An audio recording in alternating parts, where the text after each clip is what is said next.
Eu sou o cameraman do cinema. Você não viu os meus vídeos? Ainda não. Trabalhei com ela há 20 anos atrás. Ok, ok. Uma psicóloga. No hospital Porto.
Vimos aqui do nosso delegado.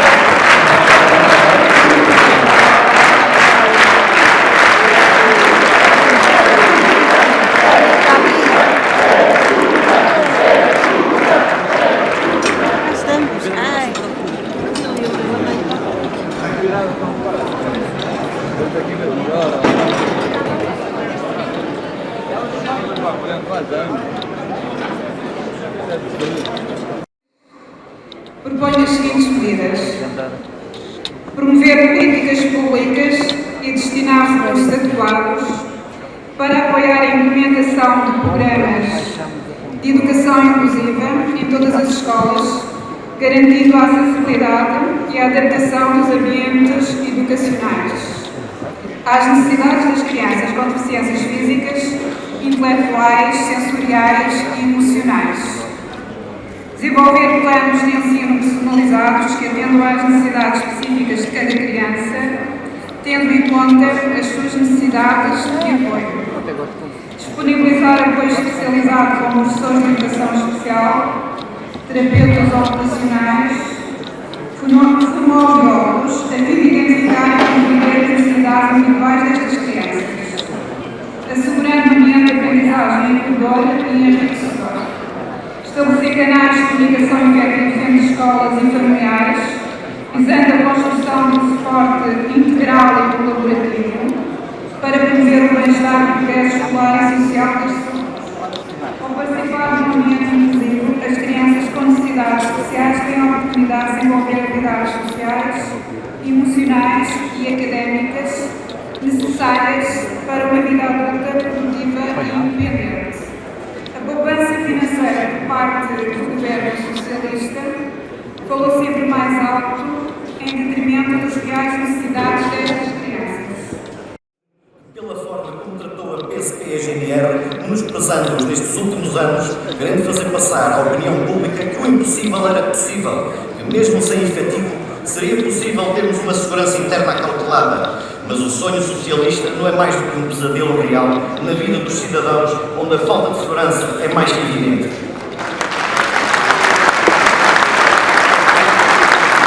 Há cerca de 2 décadas que a PSP e a GNR têm vindo a perder efetivos e aumentado a média etária dos seus elementos de forma preocupante. Sendo estas forças policiais compostas por seres humanos e não robôs, é urgente mudar o estado crítico da PSP e a GNR. E é neste sentido que esta moção defende alterações profundas, de forma a revitalizar as nossas forças de segurança.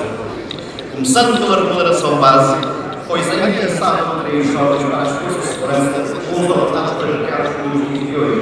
Por exemplo, um jovem que completa o curso de formação de agentes irá certamente ser colocado em Lisboa, com um ordenado de pouco mais de 900 euros, muito próximo do ordenado mínimo.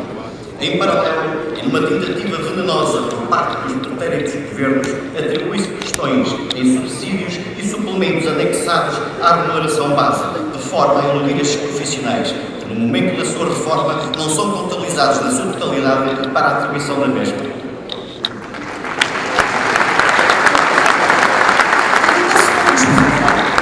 De forma camuflada, impõe-se e promove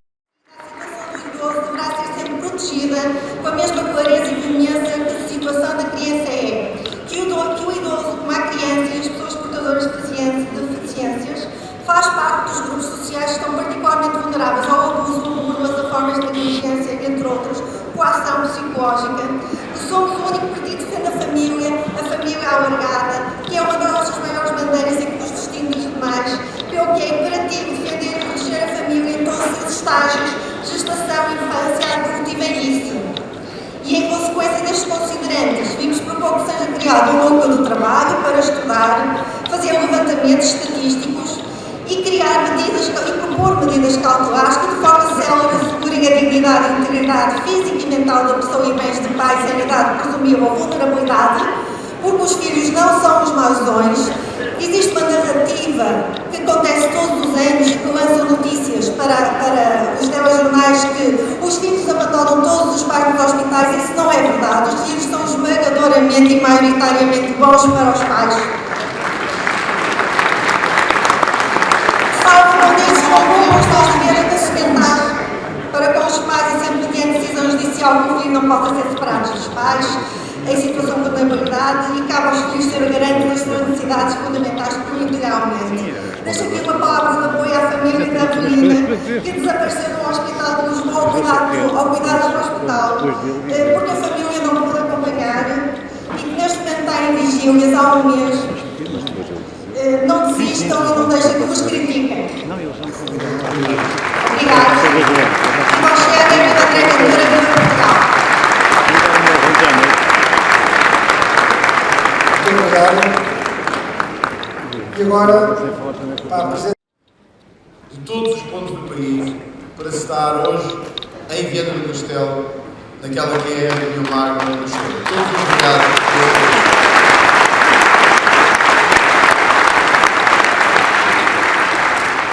e cumprimentar com especial ênfase a distrital de Viana do Castelo, a sua presidente, a Elsa, e toda a sua comissão política da organização, por nos receberem tão bem e de forma tão grandiosa. De facto, o ano ainda vai muito curto, mas já podemos dizer uma coisa. Os dois maiores partidos portugueses tiveram um congresso em 2024. O nosso foi muito maior do que o Partido Socialista.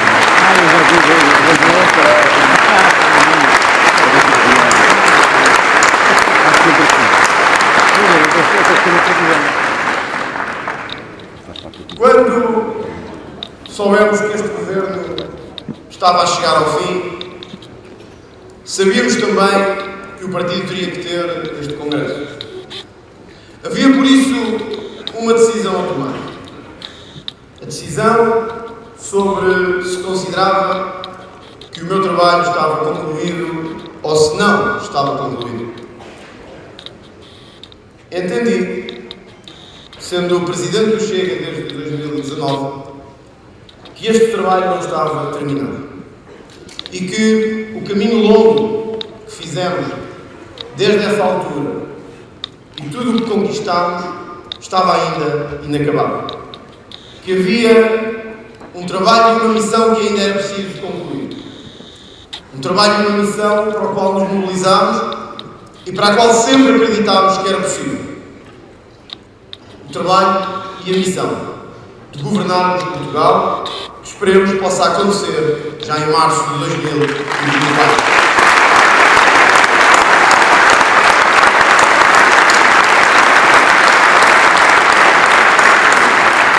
Candidato porque acho possível vencer estas eleições legislativas.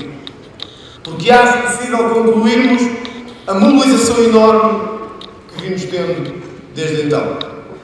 Com o crescimento do partido em todas as frentes, em todos os distritos, com resultados que eram impensáveis há 4 ou 5 anos. Candidato porque não fujo à luta e porque tenho muito orgulho em tudo o que conseguimos nestes últimos anos.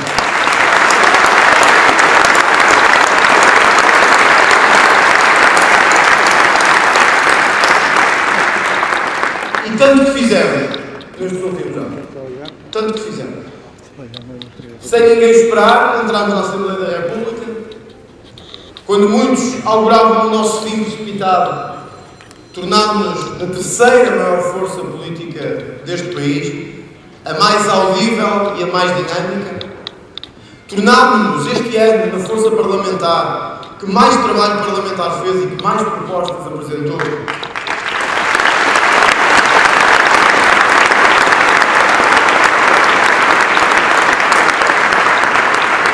Ainda que todas chumbadas ou quase pelo Partido Socialista, mas fizemos. Sem que ninguém esperasse, tornámos-nos uma força autárquica relevante. Centenas de autarcas pelo país inteiro. Diziam, é um partido sozinho. E aí estavam milhares de candidatos pelo país todo. Acertámos em tudo? Não. Mas só acerta em tudo quem nunca vai a jogo. Só acerta em tudo quem nunca vai ao jogo. E nós fomos porque acreditávamos que era mais confortável ficar no sofá. como outros fizeram. Mas nós queríamos ser esse partido autárquico, esse partido de implantação, esse partido de proximidade. E por isso fomos à luta. Alguns com famílias que tiveram que se mobilizar à última hora, dando o seu sacrifício e o seu trabalho, para que o Chega elegesse desde a junta de freguesia mais pequena até à maior Câmara Municipal de Lisboa. A todos os nossos autárquicos pelo país todo, ao nosso grupo parlamentar e ao nosso grupo de assessores, gostava de dar uma grande salva de palmas, que eles são um sinal do nosso trabalho, do nosso orgulho e da nossa força política.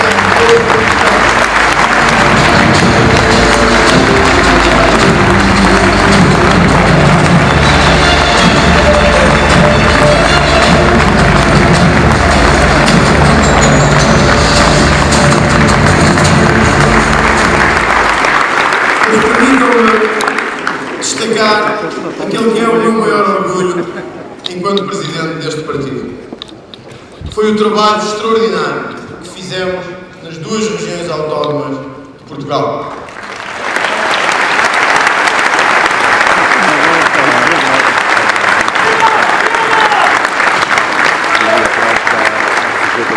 E eu lembro-me também de chegar aos Açores e dizerem que é impossível.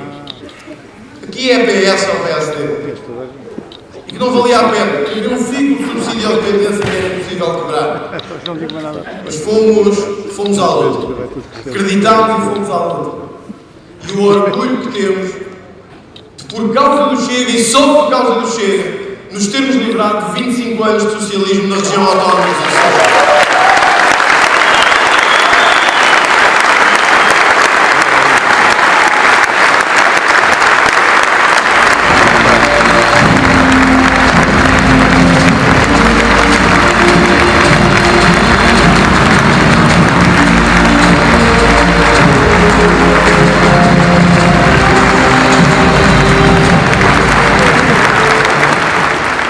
Agora, claro, com novas eleições no horizonte, vamos a todos os círculos, vamos com muito mais força e tenho a certeza que o Chega vai voltar a ser nos Açores a força disruptiva, dinâmica e com um enorme grupo parlamentar, como acabou de acontecer na região autónoma da Madeira.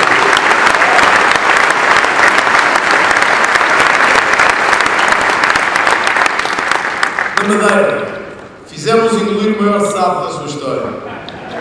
Davam arrogantes a dizer: se não tivermos maioria absoluta, vou-me embora, eu não governo. Tivemos até o líder do PSD sair de avião de Lisboa para ir para o Funchal celebrar os resultados da Madeira.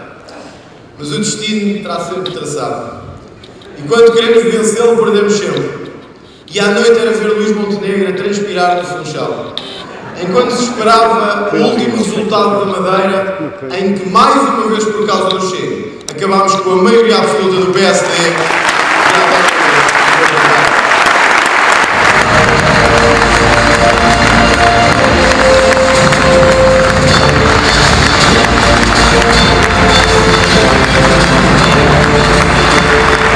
Aos nossos dois líderes regionais, ao seu grupo parlamentar e ao seu grupo de trabalho, uma enorme salva de palmas. É o órgão que este partido tem no nosso território.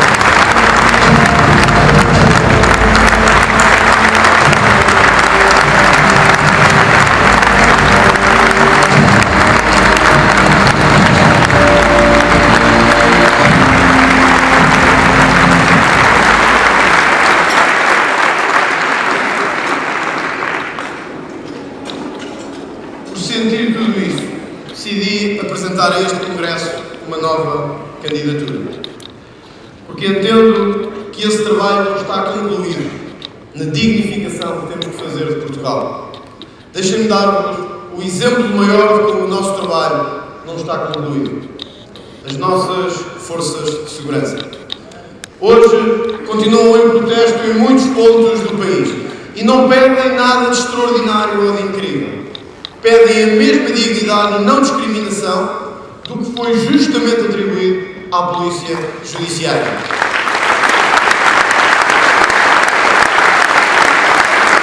Homens e mulheres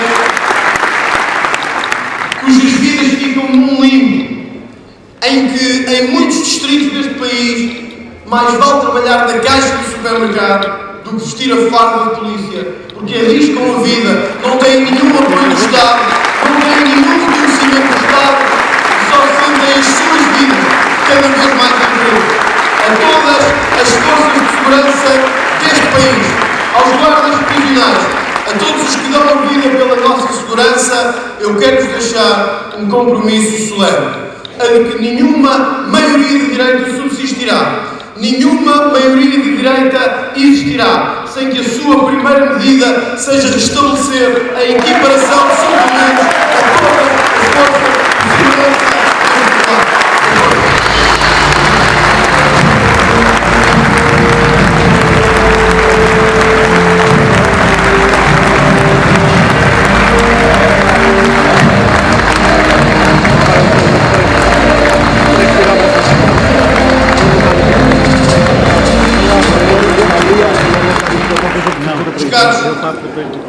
Candidato por Portugal precisa de uma limpeza.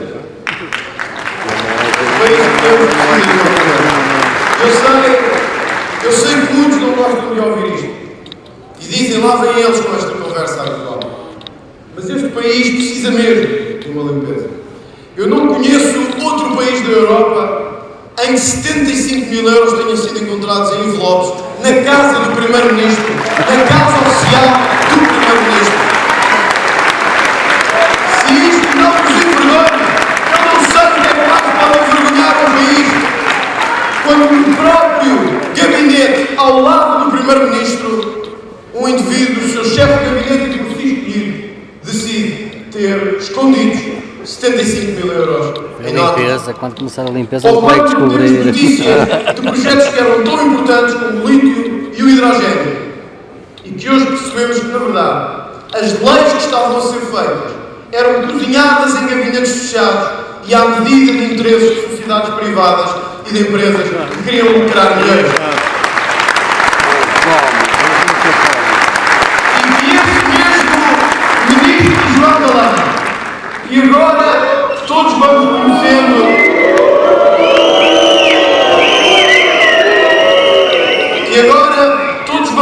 do que fez e do que preparou, se apresenta altivo e calmo no Parlamento, como se nada fosse a gozar com os portugueses. Este país, meus amigos, este país precisa de uma limpeza. Se nós não o fizermos, quem o fará?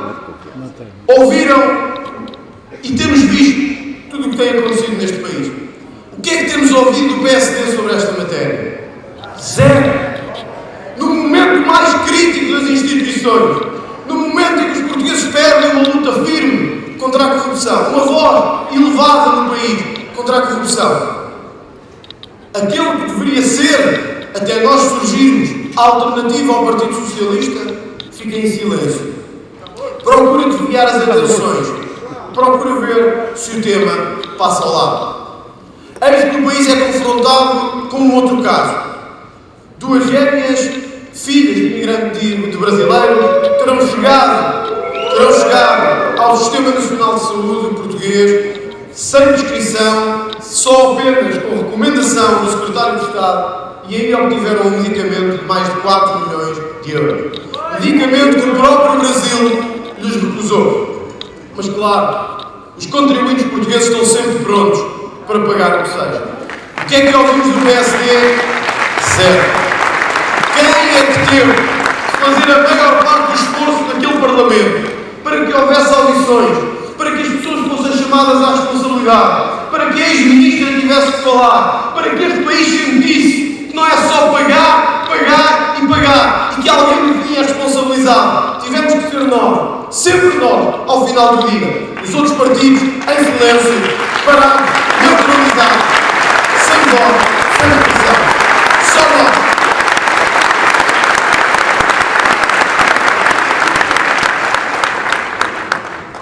Quando é assim, nós percebemos que estão todos juntos a procurar parar os golpes uns dos outros para poder salvaguardar o conluio que fizeram nas instituições ao longo dos últimos anos. E aí nós temos um historial que nos orgulha. Fomos nós que no Parlamento quisemos acabar com as portas giratórias. Hoje temos alguns no Parlamento a gritar contra esta transferência de pessoas da política para empresas, ou estas portas giratórias entre interesses que nos envergonham tanto, e os Ricardos Salgados desta vida. Mas quando olhamos para a história parlamentar recente, foi o Chega que o propôs. Quisemos que ninguém que tivesse trabalhado para o Estado e feito negócios em nome do Estado com empresas pudesse depois ir trabalhar para essas empresas. Resultado, chumbado pelo Parlamento. Propusemos a criminalização forte do enriquecimento ilícito. Resultado, chumbado pelo Parlamento. Propusemos o aumento das penas de corrupção. Resultado, chumbado pelo Parlamento. Estes partidos acham que está tudo bem. Qualquer alteração que seja feita ou é inconstitucional, ou é desumana, ou vai para lá do que é preciso. E enquanto isso acontece, a podridão aumenta, a sujidade fica mais presente aos nossos olhos.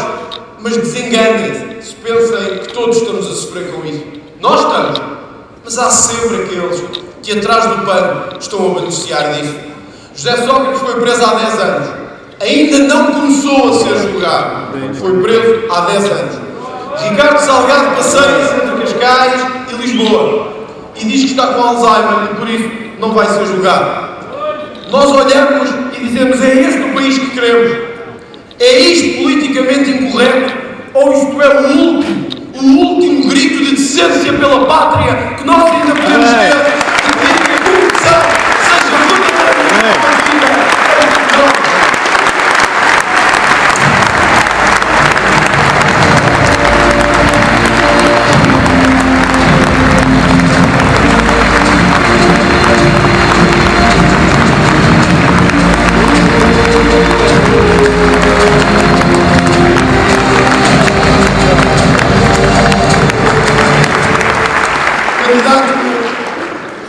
Porque a imigração é outro problema de que temos que falar. E só nós temos a coragem de falar dela. Ontem ouvimos aqui um imigrante brasileiro, Marcos, que é também vice-presidente da Distrital do Porto.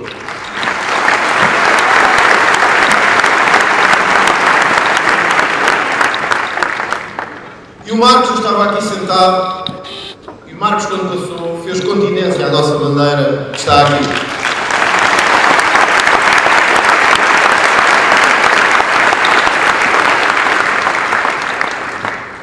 O que eu gostaria era que todos os portugueses tivessem o amor à bandeira que o Marcos e outros como ele têm a manifestar.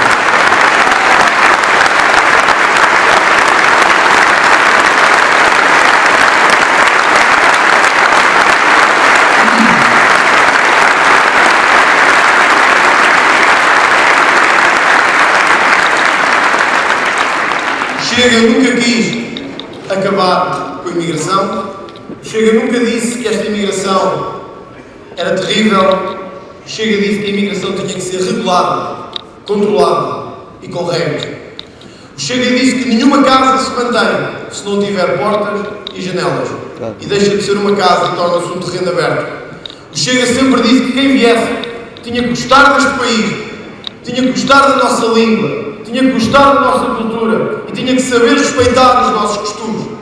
O que nós não podemos aceitar é aqueles que para cá vêm, não para viver como nós, não para gostar desta bandeira e da nossa história, mas para mudar a nossa bandeira e para mudar a nossa história. É isso que nós não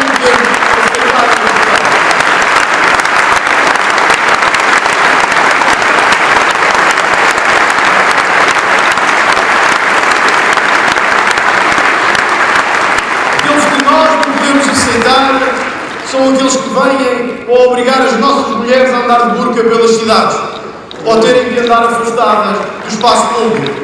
Aqueles que nós não podemos aceitar são aqueles que vêm para a Europa não para nos ajudar a melhorar, não para participar na comunidade, mas para ajudar a financiar redes de tráfico humano ou redes de terrorismo internacional. Nós nunca pedimos o fim da imigração.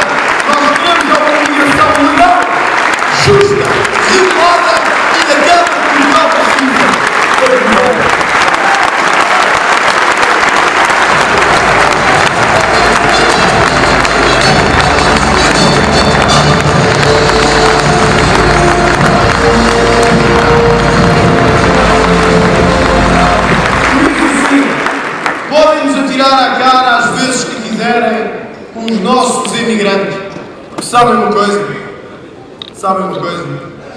tenho o maior orgulho do mundo da nossa imigração pelo mundo inteiro. O maior orgulho do mundo da nossa imigração. Homens e mulheres que saíram sem nada deste país, sem nada. Às vezes com uma mochila às costas, a percorrer a fronteira e à procura de uma vida melhor. Quando lá chegaram, não foram à porta da Segurança Social, foram à porta de todas as empresas do seu lado, que lhes davam trabalho e trabalhar.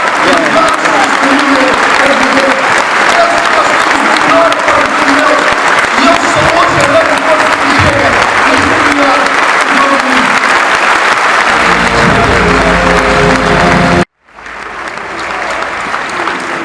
Por isso a nossa preocupação, quando vemos que estamos a importar esta imigração, muitas vezes desenraizada, desenculturalizada, sem a nossa presença civilizacional e sem qualquer capacidade de se integrar, e estamos a deixar os nossos melhores, os nossos jovens, partirem para destinos diferentes.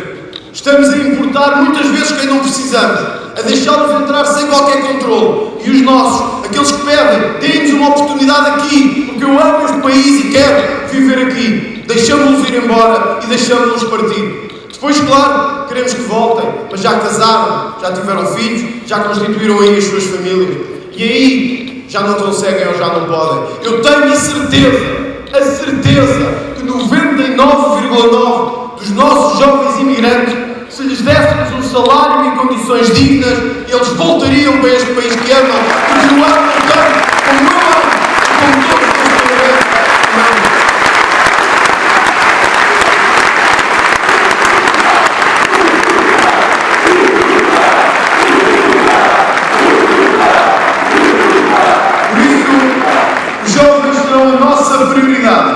E o seu regresso, o nosso desígnio. Queria deixar neste Congresso, porque é também parte da minha candidatura, uma homenagem sentida a todos os jovens do Chega e à juventude Chega. Porque o trabalho que têm feito, é o resultado do que chega a ser hoje o partido mais votado dos jovens em Portugal. Bem-aja, bonita, um bom trabalho incrível.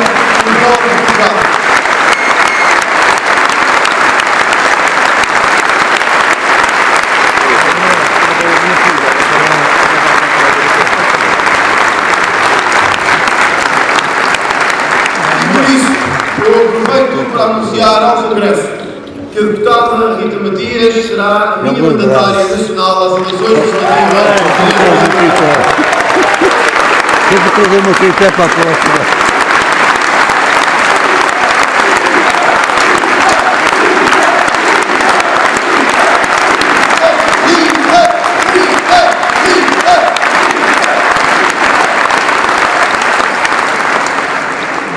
O caminho que temos que fazer é difícil, mas eu conto com todos vocês para o percorrer. Defender Portugal nem sempre é fácil. Todos assistimos este ano ao Governo, já em fase final, tentar mais uma vez humilhar os nossos símbolos nacionais. E todos viram aquele desenho que apareceu, que deixava as esquinas da nossa bandeira de fora e transformava os nossos símbolos.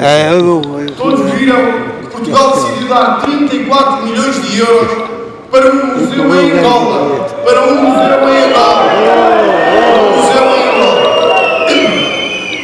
34 milhões. Num país onde faltam medicamentos em 94% dos hospitais, nós vamos dar 34 milhões de euros aqui para um hospital, quando eles se chatearem e partem aquela merda toda. Um museu em Angola. Mas sabem o que é mais grave? É que vamos estar a dar dinheiro para um museu que vai glorificar a história do combate colonial contra os soldados portugueses e contra as famílias portuguesas.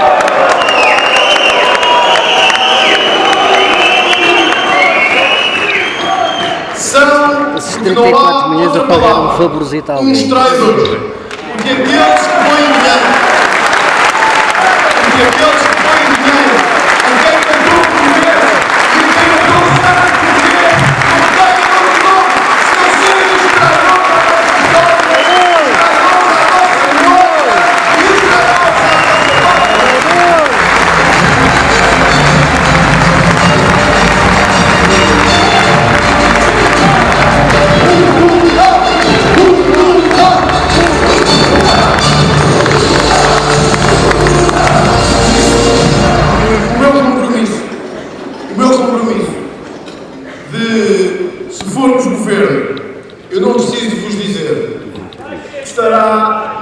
primeiro dia da minha secretária, impedir imediatamente esta transferência para o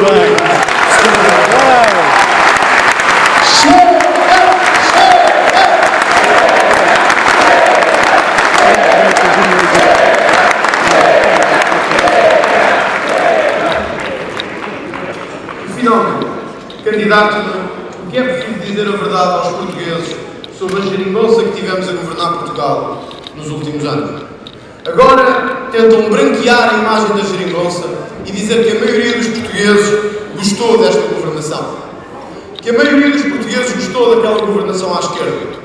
Mas então, se gostámos tanto daquela governação à esquerda, porque é que passamos por qualquer hospital do país e é um desastre de atendimentos, é máquinas e pessoas à porta à espera de serem atendidas, é profissionais de saúde desgastados e completamente desmotivados? Porque é que passamos em todas as escolas do país e vemos professores desautorizados, espezinhados, humilhados, que andam há anos atrás do Primeiro-Ministro a pedir-lhe o mínimo de decência que seria, como outras carreiras tiveram, o reconhecimento do seu tempo de serviço. E ainda ontem, ou anteontem, vimos António Costa insurgir-se novamente contra um professor, quase que ameaçando e colocando-se em cima dele. Ele pode ameaçar os professores, a nós não nos ameaça, a nós não nos vencerá, e nós vamos mesmo mudar o tipo de educação de todos os professores e todos os profissionais de educação em Portugal, porque eles são o futuro da nossa escola.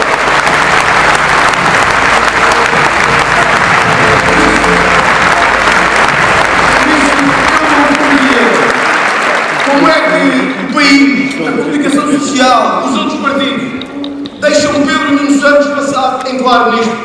Enquanto andava em campanha, disse: eu até acho bem que se recupere o tempo de serviço dos professores. Mas naquela semana votou-se o Orçamento do Estado, que impediu a recuperação do tempo de serviço dos professores. E ele votou ao lado do Partido Socialista. Então, se ele nos mentiu agora, que garantia temos que daqui a 2 meses ele não nos vai mentir outra vez? Se ele nos mostrou que só sabe governar por WhatsApp e mal, que garantia temos de que vai governar melhor daqui a 2 meses? Se sabemos que conseguiu dar indemnizações de €500 mil quando os portugueses têm salários de tostões, que garantia nós temos que o neto do sapateiro não vai ser o melhor amigo do Banco do Espírito Santo em Portugal? Que garantia nós temos que o neto do sapateiro não vai apenas servir os interesses obscuros do Partido Socialista e das suas empresas amigas em Portugal?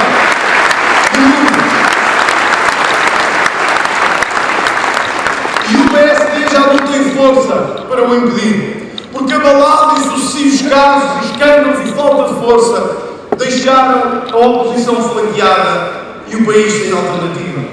Nós não somos alternativa só porque queremos, é porque temos de ser, porque devemos ser e porque o país nos pede essa alternativa. Só nós podemos ser a alternativa à hipocrisia de Pedro Nuno Santos, à hipocrisia de António Costa e à continuidade desta geringonça. Não tenham dúvidas que eles se vão juntar todos outra vez para governar. No dia 10, a escolha é clara. Ou algo chega, ou nós voltaremos a ter mais 4 ou mais 8 anos deste tipo de governação. E eu não sei o que é que vocês querem, mas eu gostava desse país que pudesse olhar para a Europa de frente, que pudesse olhar olhos nos olhos. Gostava que os nossos jovens pudessem olhar olhos nos olhos dos outros jovens europeus. Gostava que os nossos trabalhadores não sentissem que andam a pagar para um país em que os que não querem fazer nada continuam a beneficiar do seu trabalho. Mas para fazermos isso, nós temos que ir votar no dia 10. A escolha é muito clara. É a escolha entre o Portugal 2024, que é o do Chega, e o Portugal 74, que é o do Pedro Nuno Santos.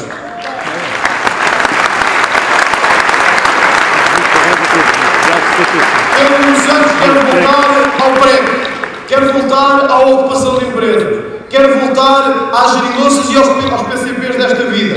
Nós queremos 2024. Queremos um país moderno, salários altos, um um país digno, um país que possa olhar de frente para os seus e possa dizer-lhes deem a dignidade que merecem. Um país que respeite as suas forças de segurança, que respeite a sua justiça, que dê condições aos empresários de ter efetivamente uma empresa em Portugal e não sintam a toda a hora que estão a ser saqueados para que o Estado vá buscar o seu dinheiro e sustente o seu dinheiro. Mas esse é o país de 2024. O Pedro Nuno Santos é o país de 74. É o país do pré. É neste binómio que se vai jogar o 10 de março. E eu espero que Portugal olhe para o futuro. Espero que tenhamos a capacidade de olhar para as decisões que temos que tomar e sejamos responsáveis. Porque se não o fizermos, podemos não ter em breve outra oportunidade para o fazer. Eu não sei o que é que vocês pensam. Mas já imaginaram um governo com o Pedro Nuno Santos? Paulo Raimundo. Não! Que isto fica pior. Paulo Raimundo. E a Mariana Mortágua.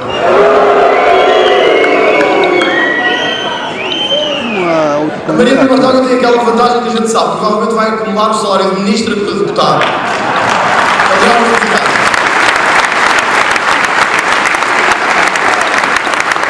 Mas imaginem, mas eles são contra estes conluios, estas coisas. Eles são pela transparência e pela ética. Mentem na carteira.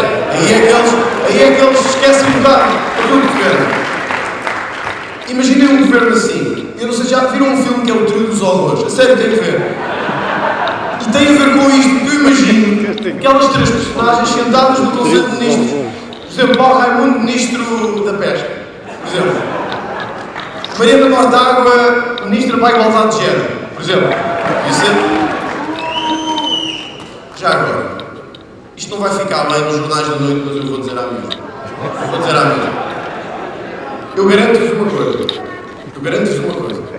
Aquele dinheiro todo que nós vamos dar lá para as ideologias de género, supostamente para promover uma qualquer igualdade de género, eu queria dar aqui uma garantia. Eu vou dizer ao país todo o que é que vou fazer com esse dinheiro. Esse dinheiro todo. Eu vou pegar nesses dinheiros todos e vou dizer a essas associações todas: esqueçam, não vão receber um tostão. Isso é a primeira coisa.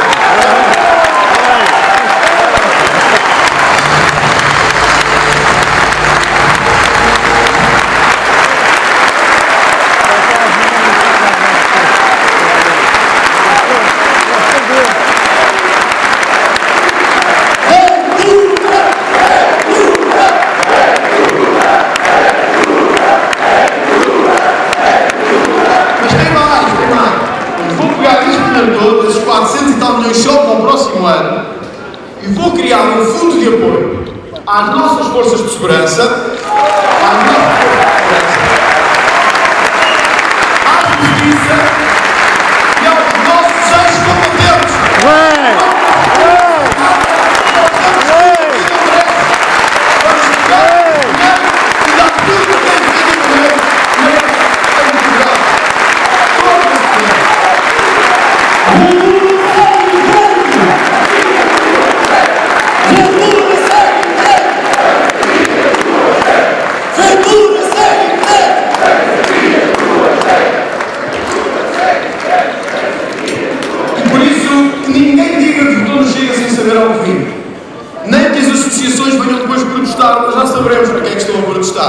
Porque tal como esses observatórios todos e fundações, que nós não sabemos quem são, mas sabemos sempre quem vão beneficiar no final. Isso é para cortar. E quando nos perguntam, mas vai cortar mesmo? Vai ter a coragem de cortar? Vai conseguir cortar? Isto é uma promessa, é quase religioso. Não vai haver um tostão para essas associações em Portugal. Um tostão para essas associações. Um tostão.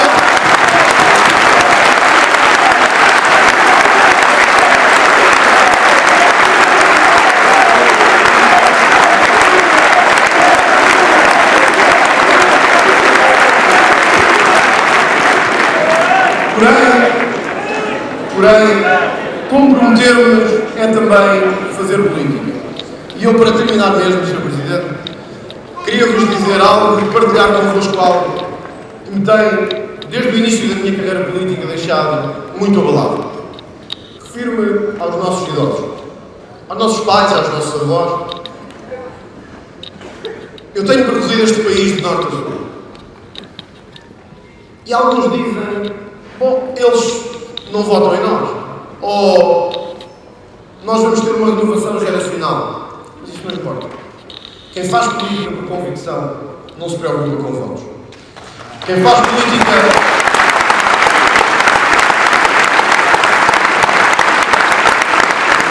Eu quero deixar esta garantia. Eu não quero governar para as eleições. Eu quero governar para as próximas gerações. É isso que eu quero dizer.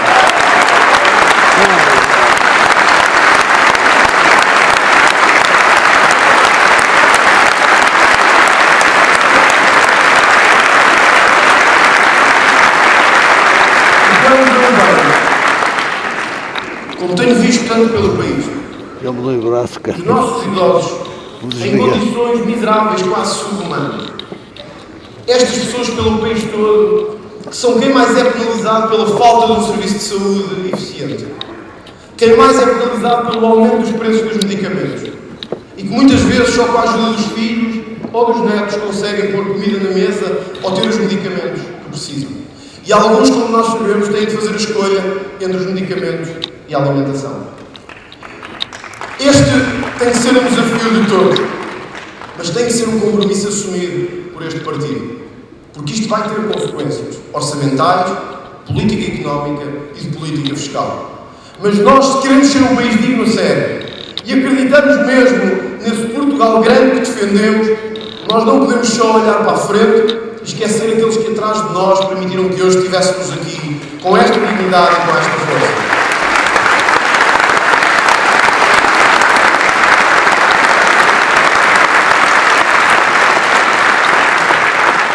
Eles são quem permitiu que nós fôssemos o que somos hoje. Às vezes as nossas relações com os nossos pais e com os nossos avós não são as melhores. Às vezes eles não compreendem o nosso sacrifício e a nossa luta.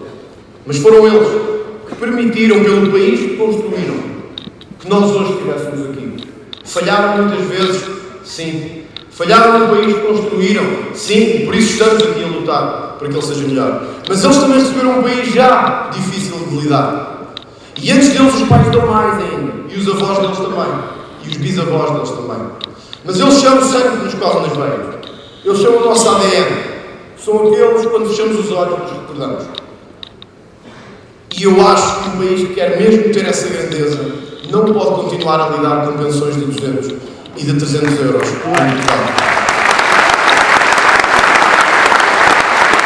Contudo, o que isso implicará, com todo o esforço orçamental que será preciso fazer e alguns locais onde será preciso cortar, porque só quem não for honesto dirá que não é preciso cortar.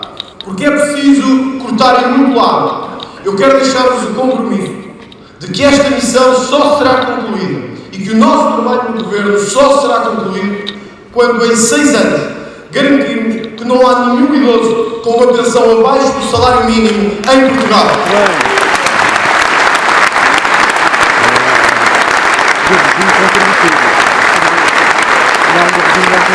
Nenhum idoso com pensão abaixo do salário mínimo em Portugal. E temos que lutar por isso. E temos que fazer por isso. E temos que conseguir que isso aconteça. Porque eles merecem o sacrifício que fizeram e pela dignidade que merecem, porque eles são também o rosto da nossa nação. Num país cada vez mais envelhecido, eu não quero, eu não aceito ver que outros dão aos seus idosos as condições de vida, de lazer e as condições de alimentação e saúde que merecem e nós tratamos como se fossem sub-humanos. Nem que seja preciso fazer o impossível. Nós vamos dar aos nossos idosos essa dignidade, porque essa tem que ser a nossa luta fundamental.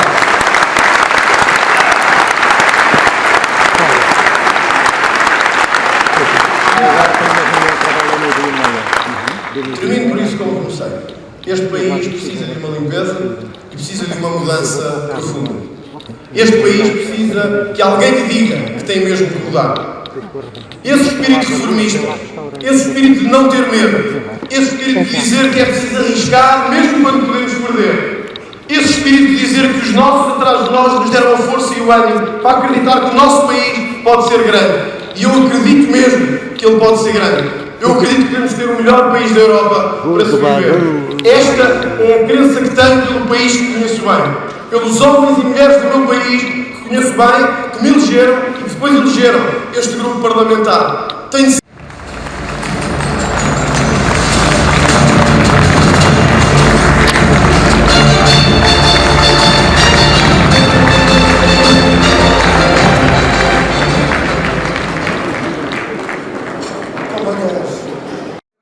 semanais de 20 horas. Com a generalização e a maior facilidade na celebração de contratos de trabalho com horários flexíveis, certamente haveria quem retornasse ao SNS pelas vantagens mencionadas, pois assegurar-se-ia que o tempo de trabalho semanal não escalava para números de horas absurdos com 60 ou 80 horas.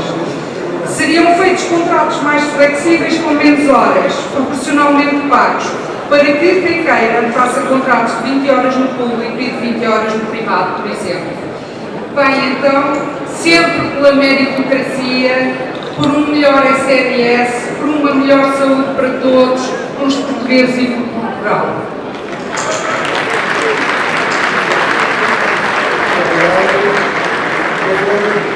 Jorge Miguel Reis, Comissão número 25, e em seguida Luís Manuel Ferreira Guilherme, Comissão número 26.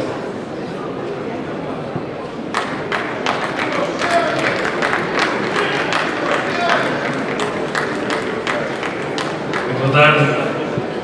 Sr. Presidente da Mesa da Convenção Nacional, meus membros, Sr. Presidente do Partido, Dr. André Ventura, prezados membros da Direção Nacional, estimados deputados, senhoras e senhores delegados, caros convidados, comunicação social. É com um misto de orgulho e preocupação que vos apresento esta moção, constatando a realidade atual na indústria do calçado em Portugal. Orgulho porque em 2022 a indústria do calçado brilhou intensamente, ultrapassando fronteiras e alcançando números notáveis. Exportamos mais de 2.340 milhões de euros em sapatos, fabricando mais de 80 milhões de pares, calçando assim 80 milhões de pessoas em todo o mundo. Orgulho de sermos o 19º maior fabricante de calçado à escala global, exportando 95% da nossa produção para 172 mercados, com destaque particular em países como Espanha, França, Alemanha e Países Baixos. Estes são realmente números impressionantes que refletem a excelência da nossa indústria. No entanto, caros companheiros, não podemos ignorar as nuvens escuras a pairar sobre nós. Os dados de novembro último revelaram uma queda preocupante nas exportações, com uma diminuição de 10,9% em quantidade e 7,4% em valor. Estas estatísticas podem piorar, esperando-se uma queda ainda maior quando os dados definitivos forem divulgados em meados de fevereiro próximo. Em 2023 tínhamos registradas 1.340 empresas na estrutura empresarial de calçado, com um volume de negócios de 2.597 milhões de euros e aproximadamente 40.550 pessoas ao serviço. Estes números são a prova da importância desta indústria para a economia e para o emprego do nosso país. Apesar destes feitos impressionantes, a indústria do calçado é mais do que estatísticas. É uma fonte crucial de emprego, o sustento para muitas famílias, especialmente para as pequenas e microempresas ligadas direta e indiretamente à indústria. É com um apelo de sentido que hoje levanto a minha voz e a voz dos subscritores da moção. Precisamos de medidas decisivas para enfrentar a crise que se aproxima. Se não agirmos agora, arriscamos assistir à redução drástica da produção e à falência de várias empresas. Este não é apenas um problema de negócios, é uma ameaça à subsistência de inúmeras famílias à saúde do nosso tecido económico, à competitividade do nosso país e à estabilidade do mercado de trabalho. É crucial agir agora para evitar um cenário desastroso que afetará não apenas a indústria de calçado, mas terá ramificações negativas em diversos setores. Vamos unir esforços para garantir o melhor resultado nas próximas eleições legislativas. Vamos trabalhar para que a nossa pátria tenha um futuro promissor, preservando empregos e contribuindo para o desenvolvimento sustentável do nosso país.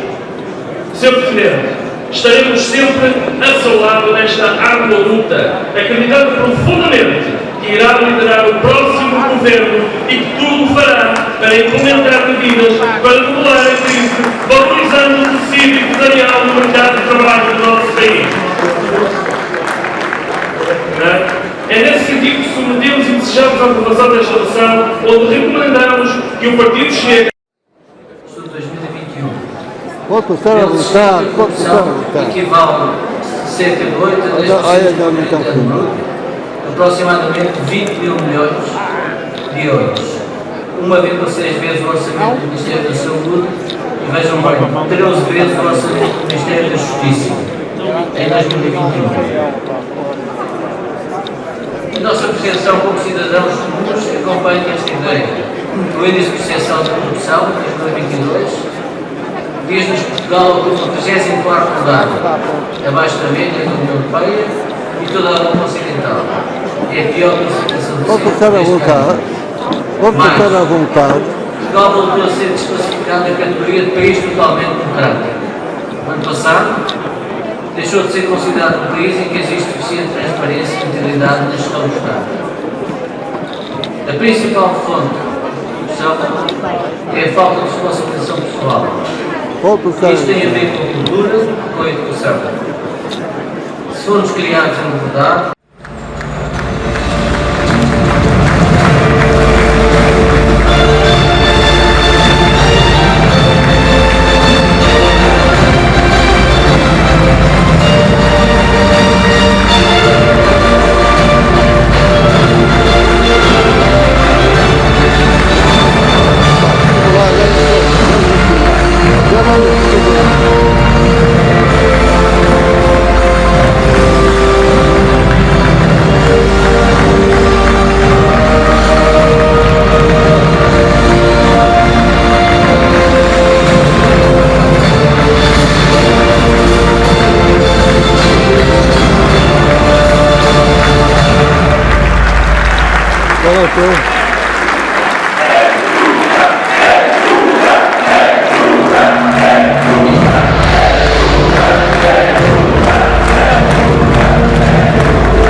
votos em branco.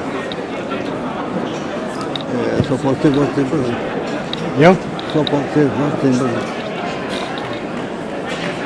Ou uns delegados que votaram em branco. Não se pode identificar. Vamos continuar com a nossa votação e vamos continuar com intervenções públicas.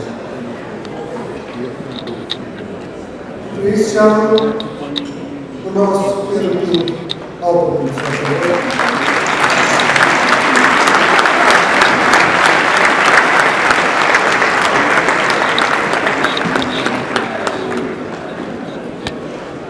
Está cheio como caralho.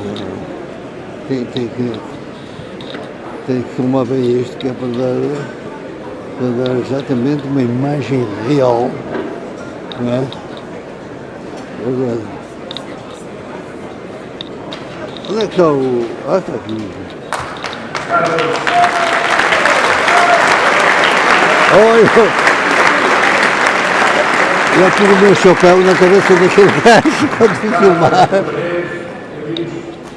Que bom é subir a este palco e ver a casa cheia desta maneira. Gente que quer o mesmo que nós, mudar Portugal. Para isso temos que agradecer a um homem que, aquela foto, estava neste ecrã há pouco, vai às 8 da noite, no próximo dia 10 de março, vai mais tarde a dizer é o futuro primeiro-ministro de Portugal.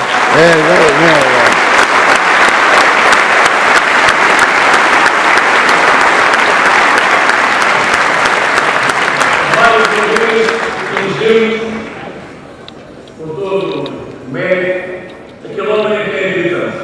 98,9% daqueles que estão aqui dentro, certamente que 1,9% se esqueceram de tudo aquilo que foi feito por este homem, pela sua eleição, e todos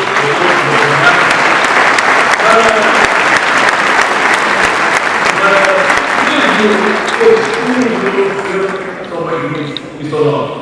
São nossos companheiros, são nossos colegas, vamos dar nesta luta contra o socialismo nesta batalha que temos de trabalho.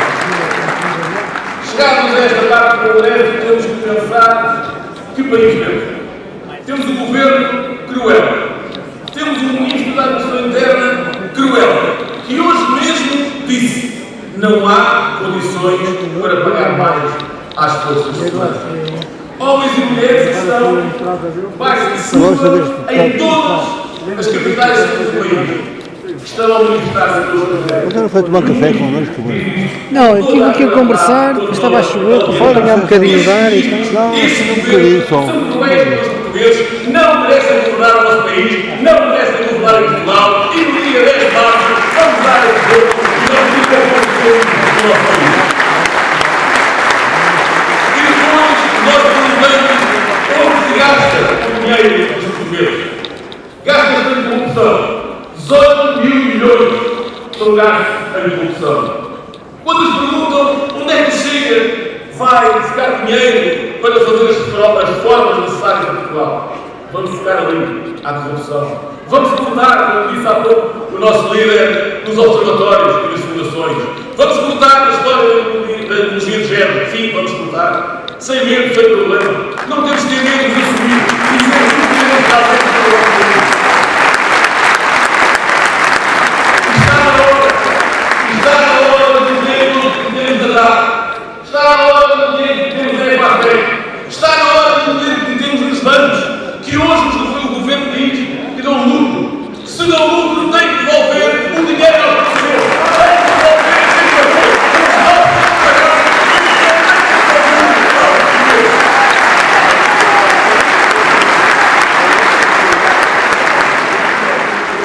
Este é um governo e um primeiro-ministro que não tem vergonha na cara. Continua a andar pelo país. Aliás, neste momento há duas campanhas socialistas, uma do primeiro-ministro e outra do Pedro Nuno Santos. A comunicação social vai acompanhando as duas para ver qual é que é a melhor. A grande verdade é que eles não têm vergonha na cara. Anúncios atrás de anúncios. Obras públicas atrás de obras públicas. Com o dinheiro de quem? Com o nosso. Com o nosso. Sem vergonha nenhuma. Este governo socialista deixa um país com 94 94 hospitais sem medicamentos. Deixa um caos total da saúde. Deixa 1.700.000 portugueses sem médico de família. Caos nos tribunais. Caos em todo lado, tudo que é centro do Estado. É isto que o Partido Socialista trouxe ao nosso país e é isto que nós temos que emendar e temos que corrigir no próximo dia 10 de março.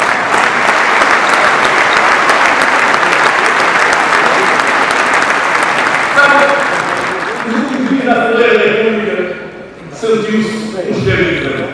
Esse governo caiu, andam lá deputados para lá, para o outro, muito triste, alguns à procura de algum lugar, olha, o Estado está a continuar a comportar, está ali, para lá.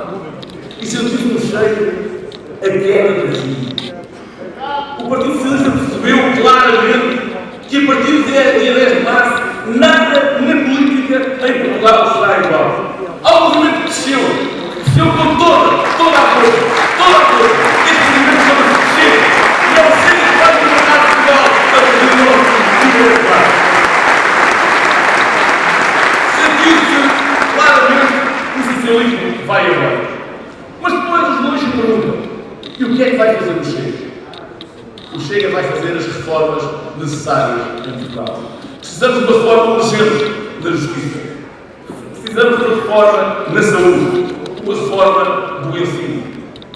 E, particularmente, precisamos de limpar Portugal no combate à corrupção. Não haverá trégua! Tolerância zero! Tolerância zero! É o corrupto em Portugal! Cuidado com o corrupto, é a cadeia, é lá para o Estado, é para o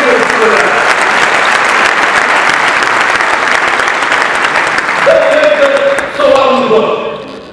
Algum português que seja da direita só pode votar no Chega. Porque não existe mais direita em Portugal. Nós somos a direita credível. Aquela direita social. A direita que não vai colocar salários nem pensões. Nós somos essa direita. E não temos que ter medo de dizer isso aos portugueses. Temos que dizer, sim, nós somos a direita. Sim, nós queremos mudar Portugal. Sim, não vamos cortar pensões. Sim, vamos aumentar os salários dos trabalhadores. É essa a direita que queremos em Portugal e é essa a direita que nós, a partir de 10 de março, vamos ter em Portugal. E se querem mais propostas, temos mais. Vamos acabar com o IMI. É o imposto mais estúpido que existe em Portugal.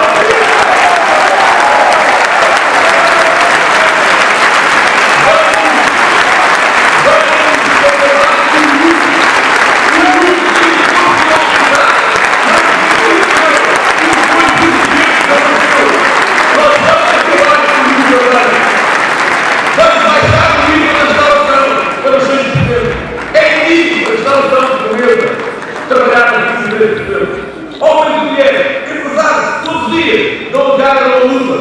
Tiveram um problema da vítima na altura do Covid e o governo deu as costas e continuou a ligar para 3%. Vamos baixar para 3% acima da restauração. E mais, e fazer um limite ao final deste ano em todos os produtos necessários. E fazer a todos os produtos portugueses que é que temos que governar com a nossa comunidade.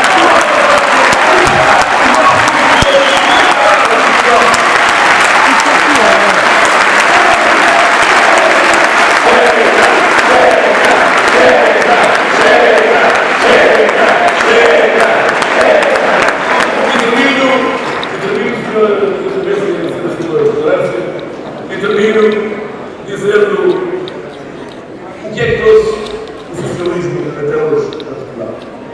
Pobreza, miséria, pobres e mais pobres.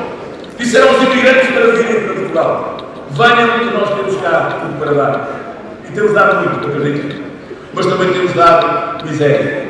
Andamos nas ruas de Lisboa ou do Porto e vemos sem-abrigo. Uma quantidade nunca vista de sem-abrigo nestas cidades. E se formos ao interior do país igual, começam a aparecer em todas as capitais de distrito. E a grande maioria são estrangeiros. Aqueles a quem o governo perguntou tudo. Venham que Portugal é um grande país. É um país de oportunidades. Mas se nós nem conseguimos dar oportunidades aos nossos, como é que podemos dar oportunidades a cada um de nós?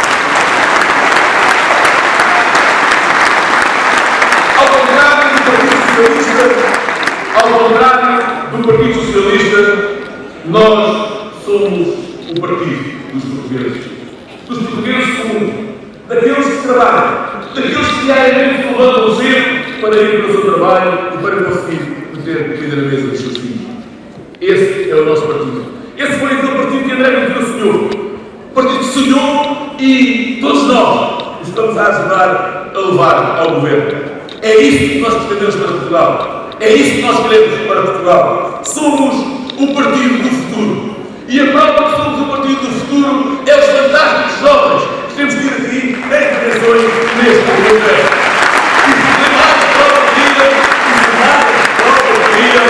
nós temos também, dentro dos jovens, aquela saudade que nos diz que no liderado jovem o Chega está em primeiro. Isso prova tudo. Prova que nós somos o futuro de Portugal.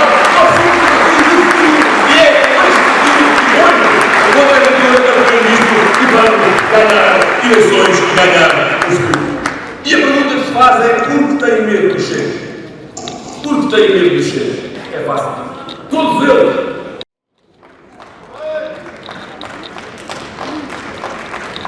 Sr. Presidente, Sr. Presidente do Partido, caros congressistas, as Forças Armadas são um dos pilares da soberania nacional.